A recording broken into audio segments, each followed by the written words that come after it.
everybody. Welcome back to Gardens, the Untold Story. Today, we're going to be talking about the magic of weeds. Now, remember, there's an S on there. It's not talking about the magic of weed, okay? Oh.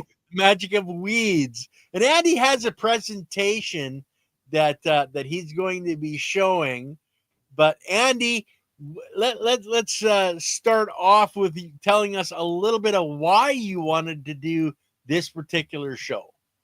Why I wanted to do this particular show? Yes. Well, it's like this. When I started gardening a long time ago, I never really heard the word weeds. Everything in the garden was doing something, and things that came up on their own, I consider them gifts. I figured, cool, you want to grow here? Great. There are people who as I started to do more gardening for people, that say, you got to pull that plant out. It's a weed. I don't see any weeds. That one right there, I didn't plant it. Well, it's a gift to you. No, I don't like it.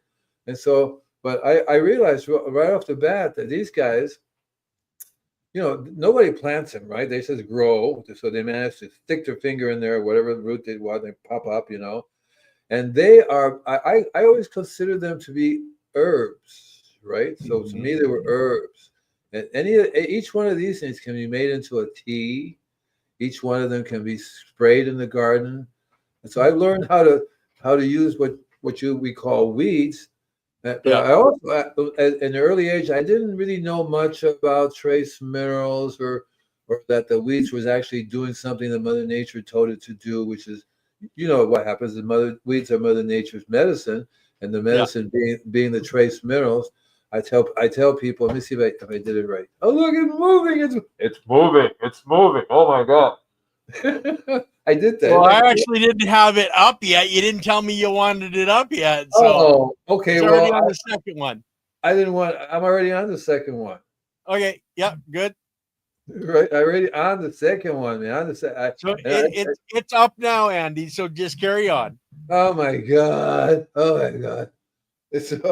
So I studied as a vegetarian, and I basically ate vegetables. I was also into herbs. I learned early on in my life that all these plants are medicine. Yeah, and that they're very good for the human body. But I also learned that they're very good in the garden, and that they have a specific. Each one of these, one of the ways the technology has come about. On my iPhone, for example, when I take a picture of a plant and I click on it tells you what's in the plant. This is made of iron, magnesium, calcium. It's got this, it's got that. I think that's so cool because in the early days, when I didn't have the phone, you didn't really know what I didn't know other than what other people have told me, that this particular herb or this particular weed is rich in this, or this one's toxic, this one's edible. You learn that from you folks that you grow up with. I learned a lot about that in Cuba and in Puerto Rico. They have slightly different cultures, but the same culture in the sense that they would go out there and pick whatever herbs or weeds, if you want to call them that, they knew had properties that they wanted. So they would, of course, there were names in Spanish. That was one of the problems when I came to the United States. I go, what the heck is that? Oh, that's and in Spanish, so it's a very different name in Spanish. Matter of fact, then to make it worse, you have Spanish from Mexico and Spanish from other places. They're all different as well. So I started, and then when we do this show, and this is a representation of the soil's biology, because the herbs or weeds are basically part of the soil biology. The physical part, you can see these above ground, and they all, as we know, pull up minerals, and not only minerals, but enzymes and other form of biology that we want to either in our body or use in the garden. Because it's my feeling has been a plant like this. That's what I'm doing now here in my garden outside here, because I have squirrels. I finally reached an agreement with a squirrel. You touch that, and I'll kill your son. And they leave it alone. Oh, okay, move slowly over there. No, but the squirrels, we reached an agreement. I've learned how to keep them somewhere else. but we still have they still come through a passing squirrel. Oh, look at this! I'm going to eat some. Oh, and looks at me like I said, no, no, no. But so early on in my youth, I would take like this. This is spearmint or peppermint, I think, and you can make a Yeah. tea of it. You know, people make a tea to drink, but I made a tea to spray. So Yeah. I find out these plants would not get eaten by certain insects and plants because other creatures, rabbits and squirrels, will leave it alone. Like right now in my garden, it's mainly herbs. I have lavender, I have peppermint, I have sage, rosemary. They don't eat this stuff. The squirrels and nobody touches them. And Yeah. so I started early on in my youth. I would plant things right in amongst them. Right, that's the only way I could learn how to do it. If somebody wants to eat my lettuce, well, I will plant the lettuce right in with a spearmint, and the lettuce would survive. And Yeah. so here what I do now is I'm planting more of the herbs everywhere. Even anything that comes up on its own, I definitely let it go through a cycle. I say thank you because the root systems really dig down in there really fast. They're a lot faster than anything that I can plant, any seed that I can plant. I can go buy a seed, stick it in the ground, but if it magically appears and starts growing, it's 10 times to 100 times faster than that seed ever was. It takes over, right? Yeah, that's because Mother Nature has said, oh, we need to have this here. And remember, what we say is weeds equals medicinal plants for the soil. And whether it's the plant is drawing up excess calcium or whatever it's drawing up, especially those ones that are coming up naturally, your soil needs those plants and the nutrients those plants are drawing up to improve your soil. But more roots in the soil is also a key. That's why Andy's leaving those plants in, and you can consider them companion planting through Right. Mother Nature. It is very much companion planting because these weeds, well, some of them really take over. Some of them I've learned Yeah, that they uh, produce a certain compound that stops other plants from growing, so it makes these guys more predominant. Uh, yeah, that's the pepper plant, for example, is a perfect example of the here in California. The monks brought them to their monastery from Spain. Pepper, because pepper plants is basically pepper, right? The yeah, little yeah, pepper seeds and then somehow now they're growing all over the place here in California, and they produce a substance that inhibits anything else but growing. But there's peppers to grow. Well, it's like your blueberries that turn your soil acidic so that their plant can take over. A lot of these unnative weeds, that have been brought in over the hundreds of years from around the world. But if you go to your Ag Society, guys, you can get a list of your native species for your area, and you can pick out the ones that don't belong in your area and remove those if you want to, or you can compost them, just treat them as green manure. So yeah, right. So I got into weeds from around the world, kind of thing, because Yep. they're different in China and Japan and all these other countries. They actually sell the seeds of their local quote weeds. They don't consider them weeds at all. They're medicine, highly Yep. valued medicine that they use there. And of course, we can use it here. And these weeds will grow here just as well, if not better. As a matter of Yep. fact, certain places, I think maybe even in the United States or certain states will say you cannot bring in certain plants or seeds from other countries because they will take over and kill our local natives. Yeah. See, so Yeah. that's what happens to the Native American Indians. They all got died out because they brought some weeds and the weeds killed all the local natives. Right? I don't know if it was the weeds or the diseases that we brought in that they weren't accustomed to and didn't have any, you know, immunity against. But that's my personal opinion. So you see what I said? All weeds are herbs and all herbs are weeds. Yes. Yeah. And so it depends if you start thinking about weeds as herbs, you think of them differently. When you think of weeds, you say, "Oh, they're good for nothing. They don't do anything. They shouldn't be there." whereas when you think of herbs, oh, great, herbs are wonderful. They should be there. It's a big, different mindset. And so Yes, and that's it. It's a mindset, Andy. exactly right. We've been taught the weeds are bad. You got to spray this for the weeds. And people Yeah. pull the weeds up all the time. And so we have to start a program where we basically tell people leave the weeds alone. They're not weeds. I'd like to get a sign that said, these are not weeds, right? Yep. And Well, so and Silly Lily wanted to make a point here. Watch out for the invasive ones. Your neighbors, especially if they are farmers, won't appreciate your sharing. So that's why I say, if you're growing or want to grow a lot of these cover crops and weed species, which are the medicinal plants for not only the soil but for us, just make sure that you're doing it responsibly, and maybe that seed collection is something, Andy, that we should talk about. And actually maybe you should write that, doing a show on seed collection so that we're not spreading, bad weeds into the farming community where they don't want it. So, but we want those plants for us because when we consume them, they're healthy for us. one of the things I would do is to contact your local farmers and say, I would like to grow some of this stuff. What do you think? They'll say, oh, heaven forbid, don't grow that. Because in 1442, we grew that and killed all our corn.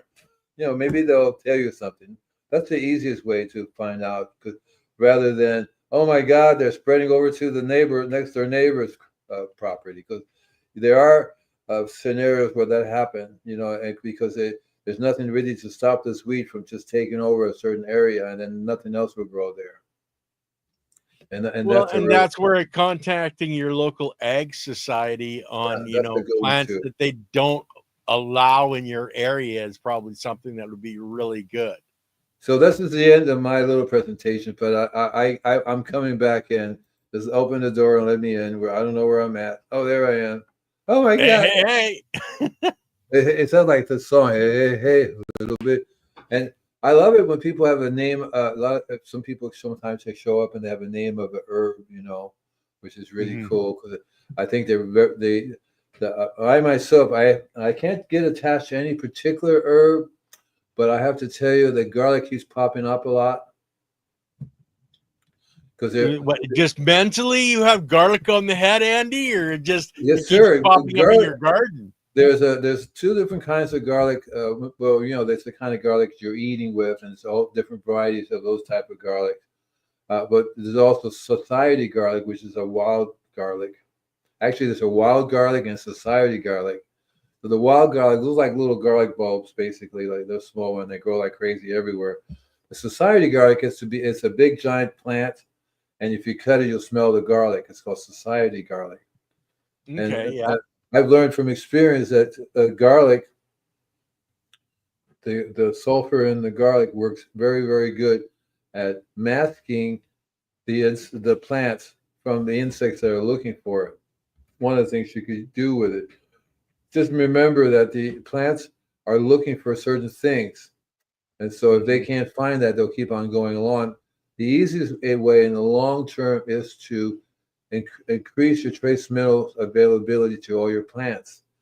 The easiest way is through your biology, your biological system that you have set up on your property. The soil's alive, everything's doing its thing. You're going to get a wide range of biology, a wide range of trace minerals.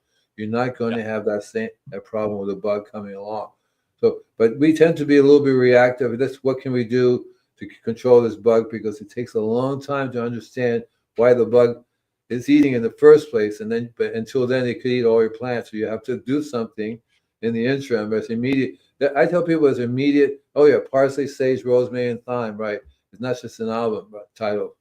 Exactly right. And these are like the core of it. And there's a few other plants I can think of offhand that you like. I love sage. Sage is my favorite. Rosemary, and they grow the parsley is being eaten by the rabbits. I have to say. They love parsley. Just goes through that. They love cilantro. They go right straight through that. And same thing with the squirrels. But they don't touch the sage. They don't touch the rosemary, and they leave the thyme alone. A few other herbs are growing here like crazy. Nothing touches them.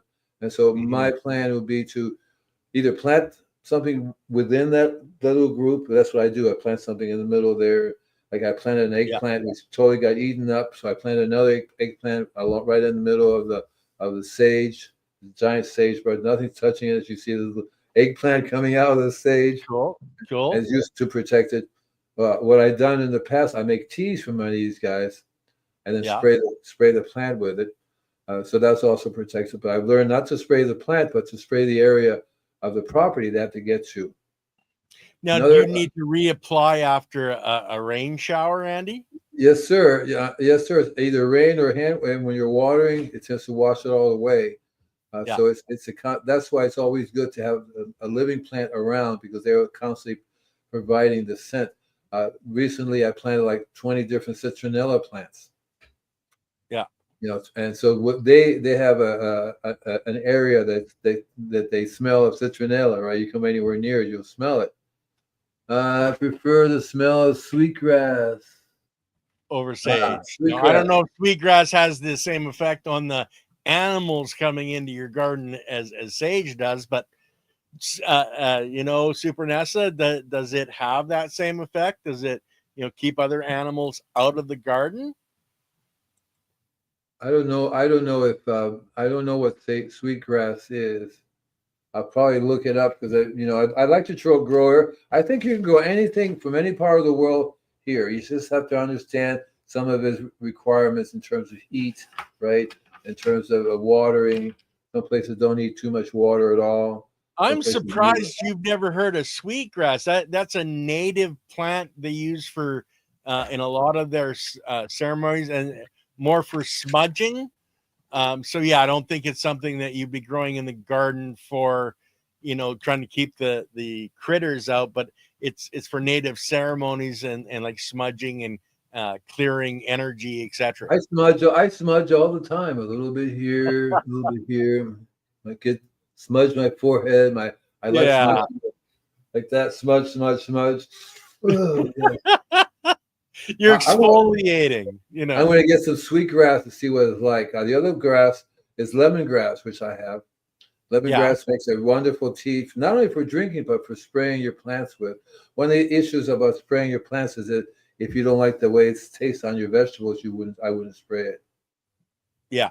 Well, That's the that's only like thing. growing your garlic beside your tomatoes. If you don't like the taste of garlic, don't grow the garlic beside the tomatoes because you're going to get the garlic taste in tomatoes. And a lot of these things are also they're like companion planting because every time you plant garlic next to anything, that plant will also start tasting like garlic as well. And if it Yeah. tastes like garlic to you, then the bug will not like it either because the bug says this is not the plant I want to eat. Yeah. But again, remember, the long term. This is just a short term solution. The long term solution is if the bugs are eating your plants, They're not then healthy. something's going on, right? And no Yeah. amount, you're only deterring it a little bit. So maybe when you buy something in the store and you plant it, it will get eaten up because it doesn't have all the nutrients that it needs.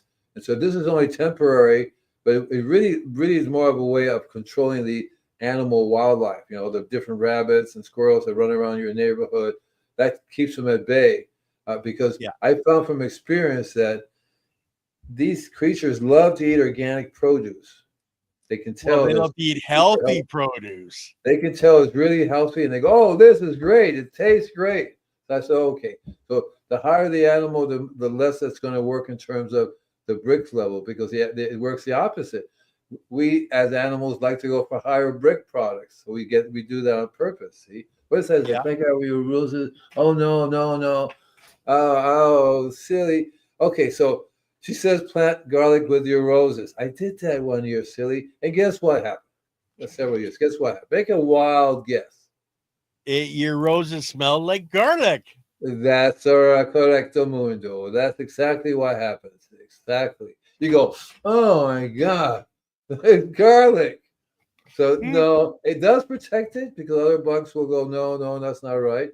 But there's something wrong when your roses do not smell like Like roses. they don't smell like the roses that you want them to smell like. They're like, why does my rose smell like garlic? Now, okay, there's my mom used to go in and we had an agricultural society and they had contests or uh, um, challenges where you bring in flower arrangements and plants. Could you imagine the judges going around doing the rose competition, going, "Oh, that smells so sweet"? Then they go to the next one, garlic. What the hell's this? Right, and you're not going to win the contest because you can say, "Well, I was protecting my roses." I'll go, "Well, yeah, well, your rose is now in last place." Yeah, It is cool, unless the however. judge loves garlic. Right, it's really cool, however. So what I have done with garlic is one of my favorite tools to use because it's a systemic. It goes into the plant if you grow it under the base of a tree. So I would plant garlic bulbs under apple trees, for example. So the apples will have garlic taste to it. Yeah, I love that. And then the owners would go, "Oh, this is incredible! Oh, garlic apple." And I did the same thing with their citrus, their I lemons. have a question. No, sir, I didn't do it. Okay, it like we'll Some of use those, yeah. the roses or tomatoes. How far away do you think you have to plant your garlic that it doesn't interfere with the smell and the taste of the other plant? Do you have any idea, Andy? How Just out of far curiosity. away? So look, if you plant it within 2 feet of the plant, the plant would definitely get the smell. So 2 feet away, the further it is from that, there would be less and less of a Okay. smell. At least 2 feet, I would say. So, I mean, normally I always plant it within a couple of feet of the plant of the tree. A tree I would plant around it, like a little group of them around. And when we had roses, I would just take 1 or 2 garlic bulbs and grow with one rose, right, Yeah. right in there in the little root circle. Uh, and I never experiment to see how far away you could put it before it stopped smelling. But I sensed that it had to be close enough to be sucked in by the root systems of the plant. Well, I Roses, think that the rhizosphere, the root hairs would actually have to be almost touching and transferring right, the right. different things. But I like Penny's comment here. That would be an improvement. I can't stand the smell of roses. Well, there you go, Penny. Lots of garlic. Plant lots of garlic around the roses, and then it'll just smell like garlic. And then you have different types of garlic that you could plant. So I would suggest penny black garlic. Black garlic, Okay. is that like the elephant garlic, the big huge No, garlic? elephant garlic they're really big garlic. They have a really beautiful big giant flower, but and once you Mhm. get it growing, then you'll have this very interesting smell because it smells like garlic, but not quite. But yet it increases the trace minerals 1,000 folds because black garlic is very heavy in iron, calcium, magnesium. That has 90 trace minerals that's really heavy in. You know, you can Oh. send it to a lab and they'll say, "Look, calcium. Look at it. Oh, look, right," and it transfers right to the plant, identical. Well, yeah, and it's in the plant cells already, so it's the right size to go into cells. So I think that would be a great thing to grow and then turn into a tea or an extract and use that to spray, especially using garlic for pests, as a foliar, only in veg, not in flour, not just before you're going to eat it. But I think that would be fantastic. You're getting all those trace minerals balanced by it being inside of a plant cell already. So it's Right. it's at the right size molecularly to be used in the new growth. So it's really easy to do if you have a raised bed. So if you have a raised bed and you put some garlic around the peripheral of your bed, anything you plant in that bed will have a garlic taste and a Yeah. garlic flavor and be not touched by any bug whatsoever. Rabbits won't touch it. Squirrels will go, "No, I don't think so." Deer will go, "No, no, no, no." So it works on, deer and other creatures as well because they're highly sensitive to smell. Yeah. One of the things that garlic is really good. I wrote a book on how to keep mosquitoes from biting you. It was one page. Yep. It was one page. And Garlic. basically, right, you take a garlic clove, cut it in half, put one in each shoe, bingo, you're good for the day. Nothing come Yeah. near you. I mean, a mountain lion will go, "I don't think so." "Oh, no, no, squirrels, whatever will smell you, they would say, you leave your other people would go, no, thank you, George. Bye. So it does Yeah, work. just think going on the subway, Andy, you're climbing onto a bus. People are going, oh my God, man, I don't know what that guy's eating, but My can you favorite. stay back? So when I was in the 6th through 9th grade, Yep. I would do that when I would go into for gym. So just before I Uh-huh. go into the gym, I'll put some in my shoes and I'll be in gym. We'll be exercising, doing whatever we do. But they would always be going, he smells like garlic. And then when you get really sweaty, it's like the whole room smells and people go, oh my God. Some ladies say, oh, this is hot. This man is hot. Garlic. Yeah. Other people run because it gets rid of vampires, right? What's Yep. this? Yep. Mom made a quantum blood test. Yeah, Quantum. I'm not sure. Not sure. I think because Lily thinks she might have Mi'kmaq in her bloodlines. And Super NASA is native from Ontario, and maybe it's the cross border to work in the States. They had to verify the actual bloodline, so treaty licenses and all of that kind of stuff. That's what I'm thinking. Probably is what. How you pronounce it again? The Mi'kmaq or Mi'kmaq. Mi'kmaq or Right. That's a specific tribe that lived there. yes, from the east coast of Canada. And what's interesting too is that, see, like in Alaska and Canada, you have very, very different weeds. Mm-hmm. Very, very different, which are acclimated for that area. And so I would love to get weeds from all different parts of the world and see what they look like and what they do. And a lot of times I'm surprised that they grow in this area. They will grow here. You just provided you have to give them. Sometimes you have to put them in a greenhouse. Sometimes they need the cold. Sometimes they need the heat. But Yeah. once you get them growing, they will acclimate to your area. Well, yeah, and they're actually talking about that earlier in chat. About once a plant has been growing in your area long enough, it acclimatizes to your terroir or your environment, and that's very true. But you look at Andy, you want to know all the different weeds, all the different plants. Well, brother, they're still finding plants in the Amazon that they've never seen before. So you're in trouble. Okay, you got a long ways to go.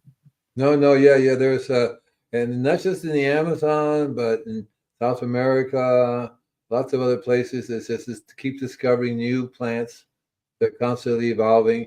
Unfortunately, when you discover a plant, it almost becomes extinct right away because you tend to damage the environment and all that stuff. All of a sudden, very, very fast. So you have to be real careful of.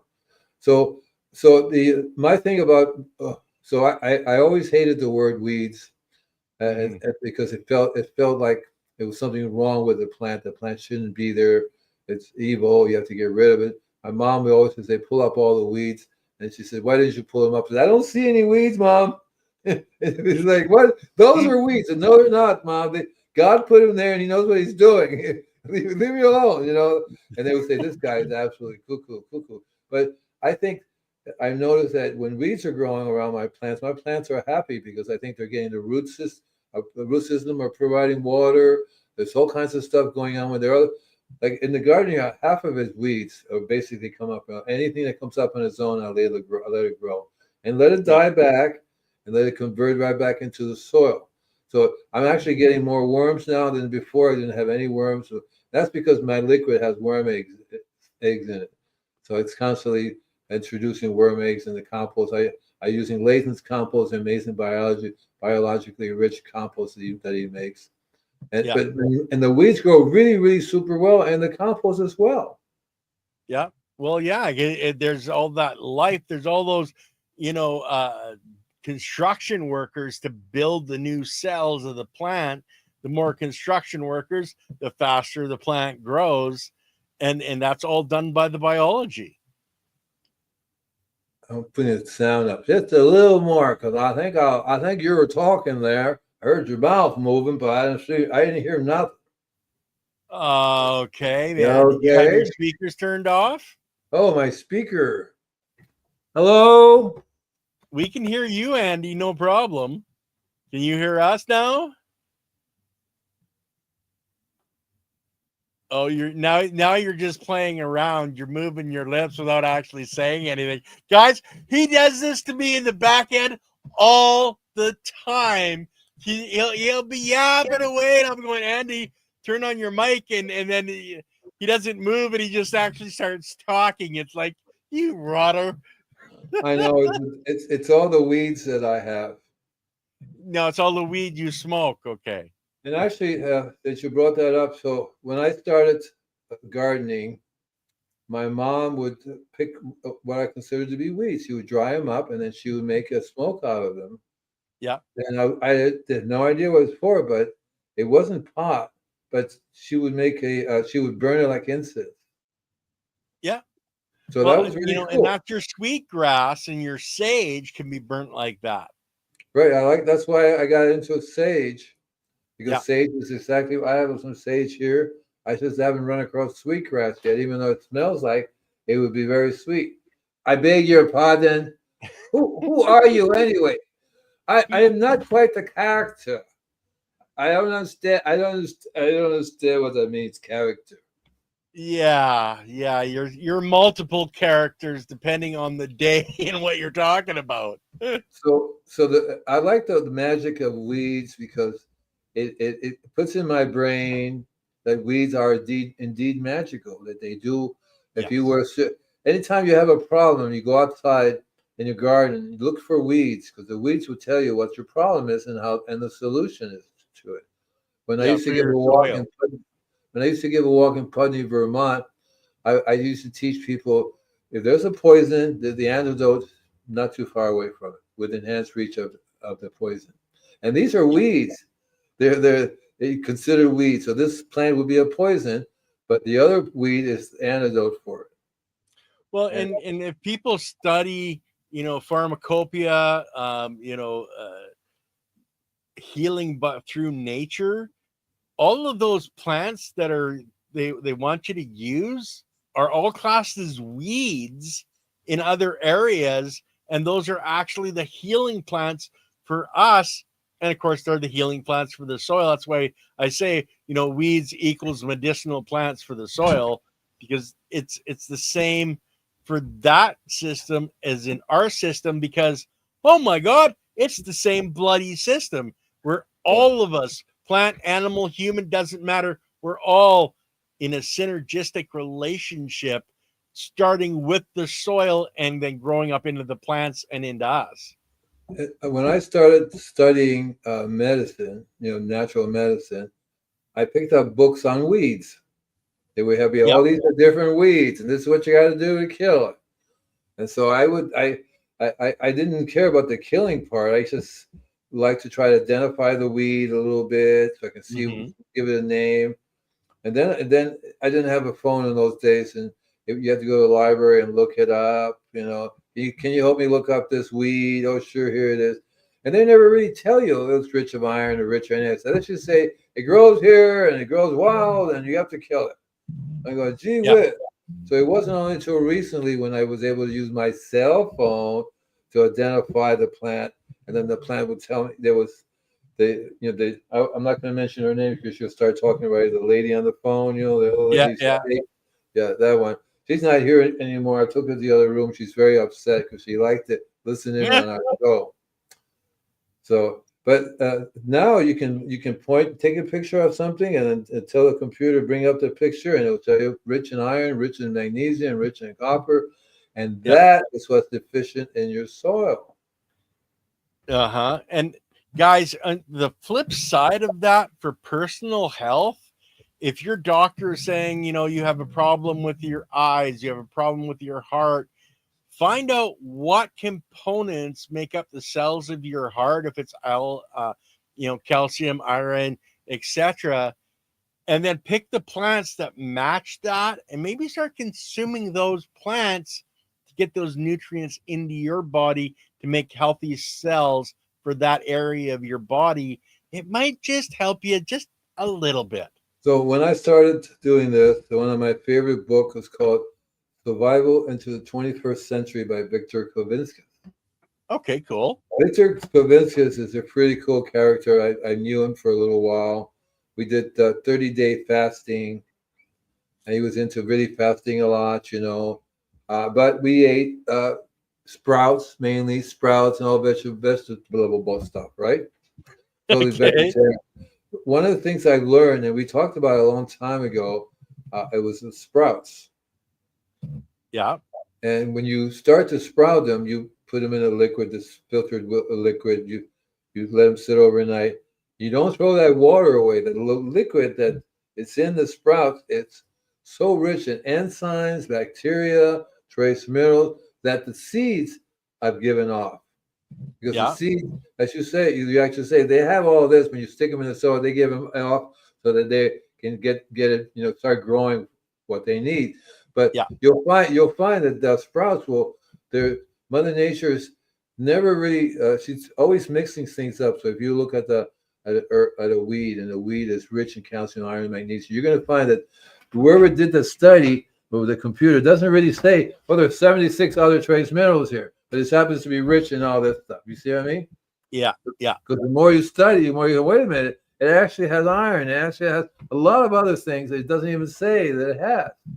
Because Mother Nature will not pull up just iron and ignore everything else. I've yet to ever find one plant that's just one specific that they make a bit, oh what, right? Yes. Yeah. Yeah. The plant wants to have everything in it. Like I tell people, look at the periodic table of elements, and that's probably going to be in most of your plants, all of those elements, if you Exactly have right. enough biology. Exactly right. And if that's what the biology does, the biology says, okay, we want a blend of all these elements. This is what we want. We're Yeah. not going to concentrate on just one thing. We don't do it that way. We have it. So if the plant over here becomes deficient in iron, well, there's iron in this mixture already, and the plant will take out the iron and doesn't need the other stuff. Well, Yeah. here in our Western society, we'll say, well, you need 7 pounds of calcium, 7 pounds of iron, 7 pounds of magnesium, as if we're the ones that get channeled that to the plant. So if you was to give 7 pounds of iron to a plant and there's no biology, that iron is not going to do a doodlywinks. You have to somehow inject it. That's why they invented high nitrogen fertilizers. So you have a high nitrogen fertilizer, it gets sucked up by the plant. Some of that iron will get sucked up by the plant, but not the problem with high nitrogen. It was the opposite of what they wanted to do. Well, see, they make the plant grow real fast, but it inhibits the absorption of trace minerals. Mm-hmm. Right. So it becomes even more deficient in the product that you think you was giving it to them to do. So that's why I Well, tell 'cause it's people. out of balance. You need the balance. I tell people don't concentrate on any one specific element. Concentrate on having a blend. 96 of them is what you require. You very rarely can get the 96. There's 6 of them like super exotic. There's only one place on the planet one way on the planet you can get them, and that's the biology. It's the one that gives them to you. And the biology has to have these basic elements there in order to convert it, right? So Yeah. that's what we have to do. That's one reason why I like using rock dust. I like using other sources of minerals to give it to the plants. I actually give it to my biology, and the biology gives it to the plants. That's right. That's Yeah. the secret. That's the secret. Don't and make guys. He's going to do a short on this. You'll see. It's going to be like I'll be saying that. Give it to the biology, the biology, give it to the plants. You'll see, right? Short. I love Yep. your Yep. shorts, by the way. When you Oh, have thank me, you. yeah, when you have me doing it. So that's the thing you have to learn with weeds. When you have a bunch of weeds around, you're going to see they all complement each other. It's like as if they were talking. Okay, I'll get the iron, you get the magnesium, you get right. You see, and even then, when you take it to the lab, you'll find that yeah, it's got iron, but look at what it takes because you have to have all these other things available in order to get the iron up. Yeah. You Well, see, right? it's like on our bodies, if we want to, ingest calcium and have it actually absorbed into our body, we need to have that with calcium and magnesium, because without the magnesium, the absorption isn't there. And it's the same in our plants and in our animals. It's a combination and a balance of everything coming in. And like, if you go to last week's show on sand, silt, clay, you'll see that in sand, there's all of these different elements in one grain of sand, but you need all the different biologies to break it out. And then the silt is still just a different size particle of sand. It's just broken down. Your clay, the same thing. It's just a different biology that lives in sand, silt, and clay. But And you have to have them all. that's how it works. You have to, the different biology by nature live in different environments. Yes. Yeah. So you don't have the same condominium on all different levels. You're going to have basically different structures depending upon the biology. And that wasn't too, I sorry I missed the show, but basically that's what the Mother Nature. When you look at the structure of the sand, you can tell what the soil. You can tell what biology is growing in it simply by the layers that are there. And you'll find that the better you get at getting a blend, the better you're going to get the minerals into your plants. Yeah. The key. Well, The key. and if you look at the man. I think it's Winnigansky scale, they actually show the different levels of biology. Ones that will live in oxygen, ones that'll live in a non-oxygen environment, and it's totally different biology. And then in the middle, there's the biology that can exist in both. And I call those the truck drivers, because they're going, from the anaerobic biology, grabbing the components they're breaking down and moving it to the aerobic biology that's growing your plant in the other layer. But without all of them, without those layers, your predator prey model doesn't work. And all of a sudden you have, areas where there's no food source for a particular biology. They die off, and then the next ones die off because that was their food source. And you have a collapse, a genetic collapse or biological collapse.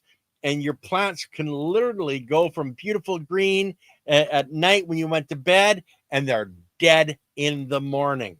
Okay. That's a biological collapse, and it happens. Bang. How do I know that? I did it. Humans are very good at that. Yeah. Humans are very good at precisely doing what they're not supposed to be doing to make the biology collapse. Yes. They're very, very, very good at that.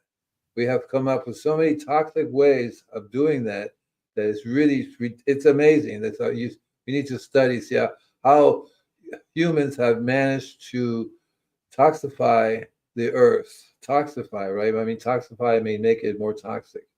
Yeah. Your herbicides, your pesticides, your, fungicides, almost everything we're told to do in our gardens, in today's society with all the chemicals, you're killing the biology, and eventually it's going to kill us all.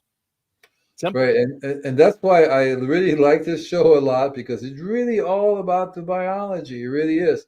I mean, if you go to another planet, we look for some of the basics of life, right? The water, oxygen.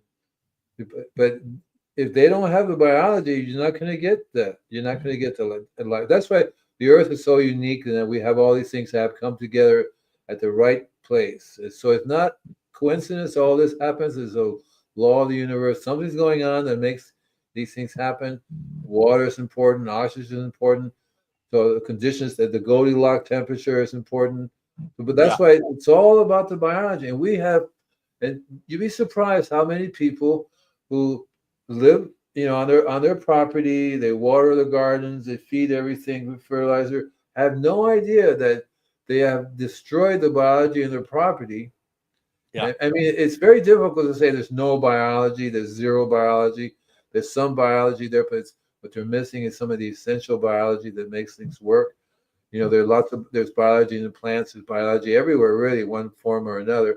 But you want the workers whose job is to feed these plants. That's the biology you want, and that's the biology you're missing.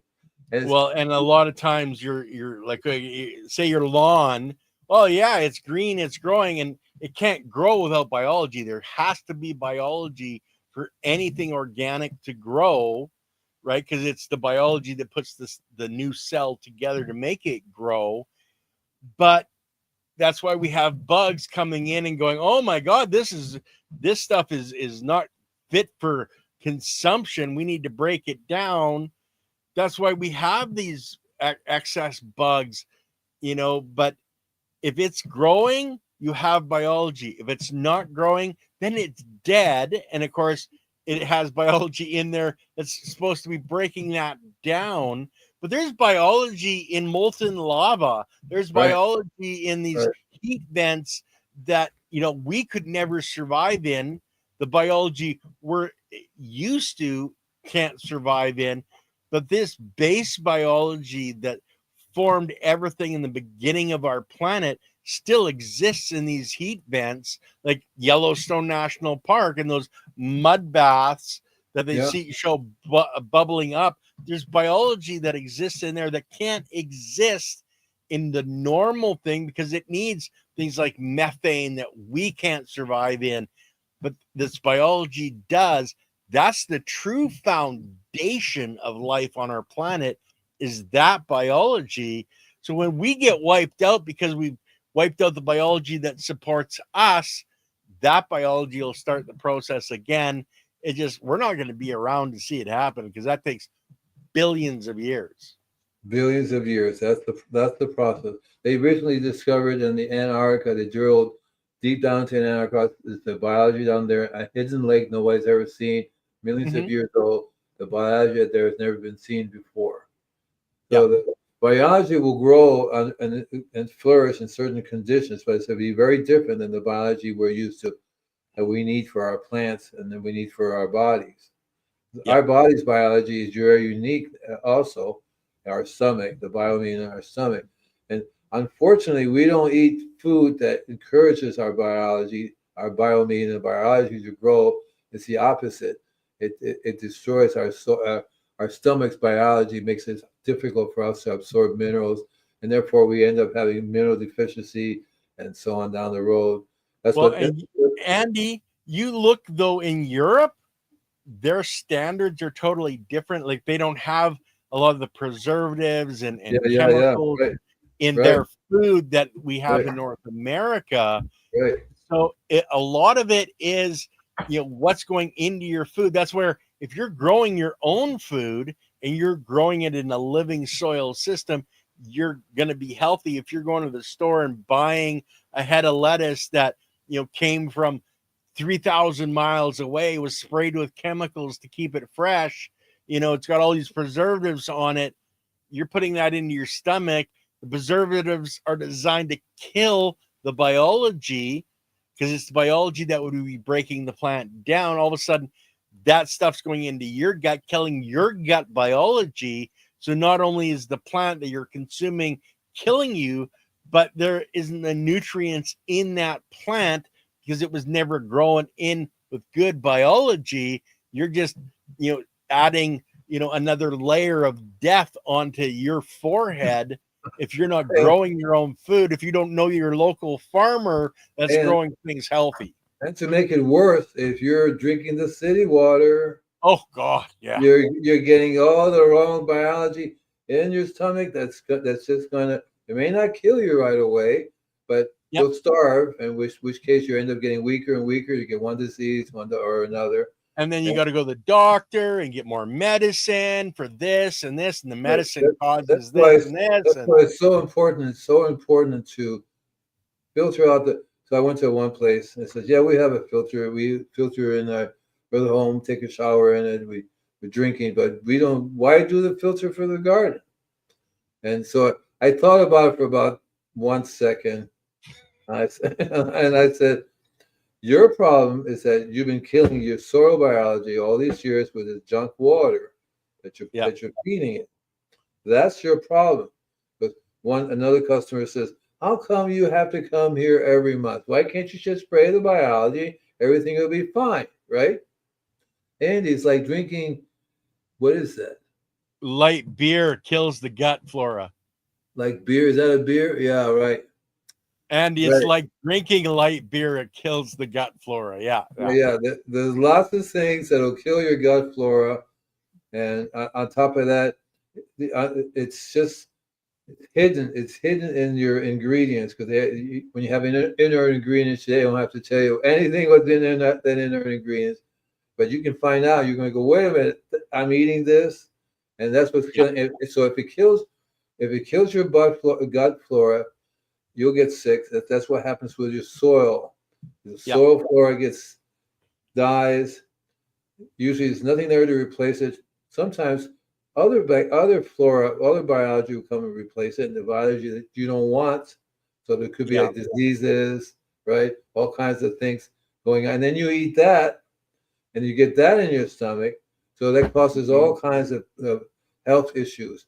And so Yeah. it's very, so the whole thing about weeds is that, and this is how I look at, for example, we are weeds. Yeah, pretty much. Yeah. We are weeds, right? And you can tell the health of your body by if you ever. So I don't know if you ever have physical where they tell you what minerals you have in your body, what's in your blood. You should do that sometime, and you're going to be surprised at what you have or what you don't have. Yeah. Yeah. Yeah. It's really an interesting thing because like I know I went to a doctor decades ago and I've always been into health food and eating healthy that from my growing up in my family, but I learned a lot about oh gosh chloride, not chloride, oh my All god, right. LDL, what's LDL, oh It's my like the gosh. name of a group. No, it's a component in our body. Cholesterol. There's Oh, two types of cholesterol. yeah, And yeah, I asked my doctor because he says, well, you're high in cholesterol. I said, okay, well, which one? And yeah. he looked at me and goes, huh? What do you mean, which one? I said, well, there's two types of cholesterol. Which one am I high in? He says, well, you're just high in cholesterol. I said, buddy, there's good cholesterol and there's bad cholesterol. If I'm high in the good cholesterol, That's why good. would I want to be low, promote the bad cholesterol, and I walked out of his office, said, you're, go back to school, man. Like, but they're not taught They're the not. truth. They're only taught what they're supposed to say and taught, oh, this prescription for this and this prescription for that. Yeah, They never. LDL and HDL. So when I've been doing this a long time. So I met a doctor at a talk I was giving, and the doctor quit being a doctor, started being a farmer, so he can Yeah, understand how better to grow minerally rich food that the body needs. He can go back to being a doctor. So after yeah, being a farmer for 10, 20 years, he got it down to where the biology was doing its thing and the food was really rich, and that would basically cure everything. So he went back to being a doctor, and what he would prescribe to people is how to grow better and eat better. Because yeah, growing your and stuff is the key to it. That's the key to it, right? Unless yeah, you know, that's why you want to know your farmer. So a lot of times yeah, when I go to the farmer's market, I say, oh, hi. So you have a farm? Yeah. What do you do? Oh, we grow this, we grow that. Make compost. Yeah. How do you make your compost? I said, use rock dust. I said, what the heck is that? I go, okay, next. Bye bye. yep.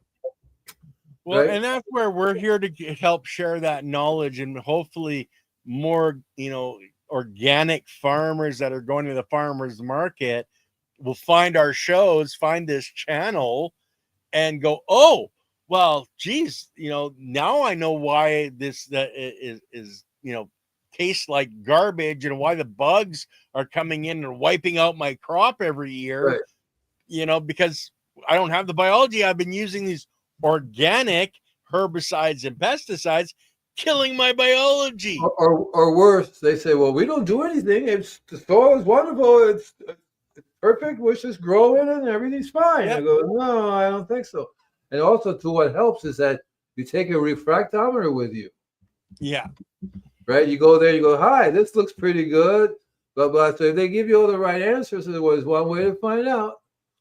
Yeah. You whip out your refractometer and you put it on there, and you say, take a look, and have them tell you what number it is. So if like, Mhm. oh, it's a 5. Oh, 5. You see how far down on that scale that is, right? And so I would Yep. look for somebody else's stuff who would be like 22, 32. Look at this one. Yeah. And the farmers don't really know each other, but they can say, okay, I add this, I do this, I don't do that. Well, there's a difference right there, right off the bat. I mean, they Yeah. may not know about rock dust, but there are other ways to get trace minerals they can use C90. They can use all kinds of other things that brings the minerals. Yeah. C90 is a salt, ancient seabed salt, so it's got 90 trace minerals. It's called SCA90. Yeah. And they make it for people and for animals, horses. They all need to trace minerals. Well, what's a cattle farmer put out in the field, to keep his animals healthy? A salt lick full of minerals. Hopefully that salt lick would be full of minerals, right? Hopefully that would be the key. But I wouldn't put it past these guys that they use the cheapest salt that they can buy, which is not full of minerals. They're mineral blocks, Andy. They're specifically designed there you go. Cattle and sheep and that to supply that. But having the salt. I should get one of those in my backyard. Well, the thing is, you look at you guys don't have this in California, but here when they salt and sand our roads, you'll literally have the animals coming up and licking the salt off of the concrete, off of the asphalt to get that salt. It's you guys don't have that in California because you don't have, well, at least where you are in the mountains, they probably do, salt the roads, but it's right away. I came to salt a long, long time ago. So when I first started cooking, I would get like ancient sea salts or glacier salts. There's a accumulation salt. I recently bought some Korean salt. The Korean salt is very, very rich in trace minerals because the Korean. My doctor is an acupuncture, and she says, your trace minerals are very good, Julia. And how can you tell? Because you can tell by because your body needs all these trace minerals for the energy to flow through the meridians, and when it's not working, you're deficient in a certain trace mineral. So I take a pinch of that, add to water, a little bit of half a tablespoon of lemon juice, stir it all up, and that's my electrolyte that I would be drinking. It's wonderful because it gives you the trace minerals immediately. Your stomach doesn't have to do anything. Your body just sucks up before you even get right through your gut, right? Yep. That's why dissolved. When you have it dissolved, it's so much easier for your body to use. So I also use what's called sun chlorella. Yeah, sun chlorella is a blue-green algae. I've been using that for 60 years now, and I'm 72, so figure that one out. And mainly what that does is it refluorides your stomach. Yeah, that's good the main for energy. Right, and then when your stomach starts to work, you can because a friend of mine says it's not what you eat, it's what you absorb. That's right. Yeah, because you can take in all those bad foods and it comes out the other end, but it's not giving you anything inside. Well, guys, so next week, I think, I'm not sure where I'm going to be talking about, maybe seed collections. But I do have a seed bank. Yeah. Well, I want to, and this is something and Penny was mentioning earlier to wash your seeds. And I agree with that. If you're buying store-bought seeds, if you're, creating and you're saving your own seeds, you're not going to have to worry about that so much as, if you're buying chemicalized seeds where they are spraying chemicals on the seeds. And be careful what you wash it with. You want to have filtered water instead of city water to wash it with. City water would just kill the biology like that. That's what it's meant to do. Yeah, exactly. And guys, tomorrow the chiropractic is sexy. 5 nervous system red flags you shouldn't ignore and what to do about them. That's the topic for tomorrow with our on chiropractic is sexy. You're definitely going to want to check that show out tomorrow. Other than that, Andy, I'll give you the last word, brother, and we will say goodbye. Oh, yeah. There's the invisible gardener, guys. Hey, guys, we'll see you tomorrow.